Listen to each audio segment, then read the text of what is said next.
कागल येथील चिंतामणी पार्क येथील श्री स्वामी समर्थ भक्त परिवाराकडून दिनांक 20 मार्च रोजी श्री स्वामी समर्थ प्रकट दिन सोहळा या कार्यक्रमाचं आयोजन करण्यात आलं होतं। सकाळी 6 ते 7 या वेळेमध्ये स्वामींची काकड आरती पार पडली। सकाळी 9 ते 10 श्री स्वामी समर्थ यागाचं आयोजन करण्यात आलं होतं, तर स्वामींची मध्याह्न आरती ही दुपारी 12:30 वाजता करण्यात आली। या कार्यक्रमामध्ये स्वामींची सांगता आरती आणि महाप्रसाद ही सायंकाळी 7 वाजल्यापासून रात्री 10 वाजेपर्यंतच्या वेळेमध्ये करण्यात आला।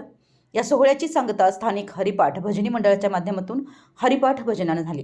दरम्यानच्या कार्यक्रमास कागल नगर परिषदेचे नगरसेवक प्रवीण काळबर, नगरसेवक अर्जुन नाईक, नगरसेवक उमेश सावंत, माजी नगरसेवक चंद्रकांत गवळी, मीडियातून महाराष्ट्र जनहित पत्रकार संघाचे सचिव व दैनिक रोखठोकचे पत्रकार राजेंद्र ढाले, महाराष्ट्र जनहित पत्रकार संघाचे उपाध्यक्ष आणि यस न्यूजचे उपसंपादक प्रशांत दळवी तसेच गहिनीनाथ उद्योग समूहाचे सम्राट सनगर, अमर सनगर यांनी या कार्यक्रमाला सदिच्छा भेट दिली। ते संध्याकाळची सांगता आरती कागल नगर परिषदेचे उपनगराध्यक्ष जयवंत रावण यांच्या हस्ते पार पडली। या सगळ्या कार्यक्रमाच्या रूपरेषेने चिंतामणी पार्क स्वामींच्या नामघोषामध्ये पुरता बुडून गेल्याचं दिसून आलं। मराठी यस न्यूजसाठी कागलहून प्रशांत दळवी।